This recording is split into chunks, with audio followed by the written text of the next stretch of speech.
no guys, no anything. No, get away from me. Get the hell away from me.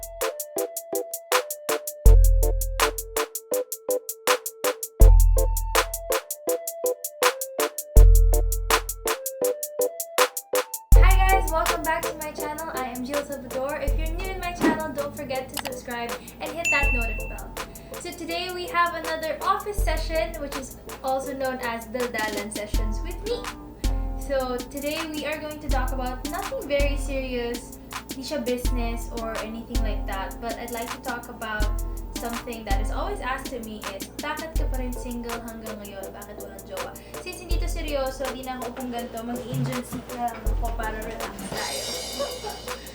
Okay, so the title of my new office session for today is, Walang jowa, single but not alone. People always say, why are you still single? Imposibleng single ka pa. Imposibleng walang nagpa-pursue sa'yo. Posible guys, wala talaga. Joke lang. In reality, it's a choice. Being single is always a choice.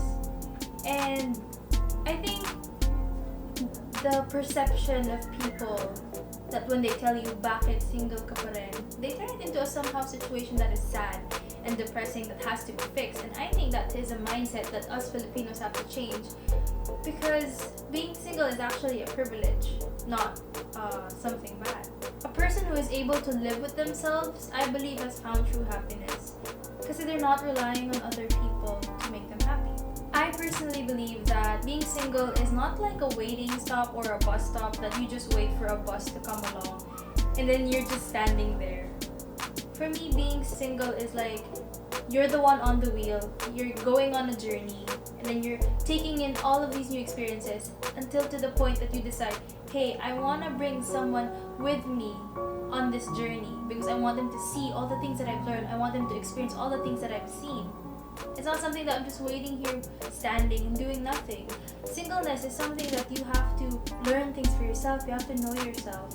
And it's such a privilege to be at that state, because people sometimes get trapped in a situation wherein they're with someone for the rest of their lives. So if you're someone who's single right now, don't be sad, don't fret, don't think that, why is everything against me and all of my friends have relationships, why don't I have one?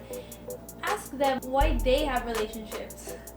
Is it for the right reasons though? Because sometimes people always want to have relationships for the wrong reasons. They're always lonely, they're always sad, they always feel that they're not happy. It's like telling yourself that I'm not able to make myself happy, that is why I need to find someone to fill that cup. And in a way, it's telling you that you're not reliant, self-reliant enough and independent. As my followers know on Instagram, I always say Vow of Singleness 2020. It's always a joke, but it's kind of become real in a sense that I have told myself, sure, let's go with Vow of Singleness 2020. But it's not me saying that I want to be snobbish or aloof for the entire year. It's not me saying that no guys, no anything. No, get away from me. Get the hell away from me. It's not something like that. It's something as where I'm telling myself that, okay, I'm gonna take this year to learn about myself, to know my weaknesses, and to somehow improve myself and become better. That is what the vow of singleness is all about. It's not being mayabang or aloof to other people. So if you guys got inspired by my vow of singleness, don't be like that, guys. Hindi ganun yung sinasabi ko. That's why I made this video for the people asking, what does that mean? What does the vow of singleness even mean? You know how like monks have a vow of silence? Tahimik sila for like a week, a year, or even the rest of their lives. So here in a vow of singleness, you have a certain period of time where you tell yourself, okay, I'm going to be committed to myself. I'm going to be committed to becoming better for myself, not for another person. So in all vows, there's a timeline. Other people choose to be like this for a week, pero ang bilis Some for months, some for a year, and some for longer than that. And it's the same as taking a gap year in school. Other people get tired with school and they tell their parents, hey, I don't want to go to school anymore and I want to take a gap year. It's the same thing.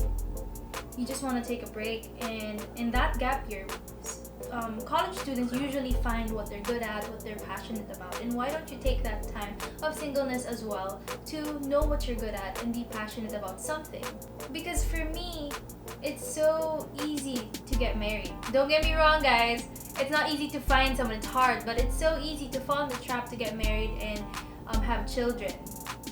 That tomorrow you can be married, tomorrow you can have children, but you can never be single again. It's hard to go back to becoming single. And for me, being single is a once in a lifetime opportunity, because when you get married tomorrow, you're with someone for the rest of your life. And if you have children the next day, you're with children for the rest of your life. Whatever you entered into that relationship, whoever you are, is actually cemented in that relationship, because it's hard to change who you are when someone's looking at you and someone's with you. It's good that before you enter that relationship, somehow you have cemented a certain change in you, that I don't want to be this type of person anymore. And it's hard to say that when there are people around you telling you that, your partner's telling you that change this, change that, change everything that they want. And that is not something you want. So if you think there are aspects in your life that you still have to change and become better about, it's always easier to fix it alone. It's 10 times harder to involve someone with your own problems. That is not their responsibility in the first place. So that's my take on being single. I hope I don't offend you guys. I love you all. But people have been asking me why, and I answer. I'm not against dating or marriage. I am actually all for it.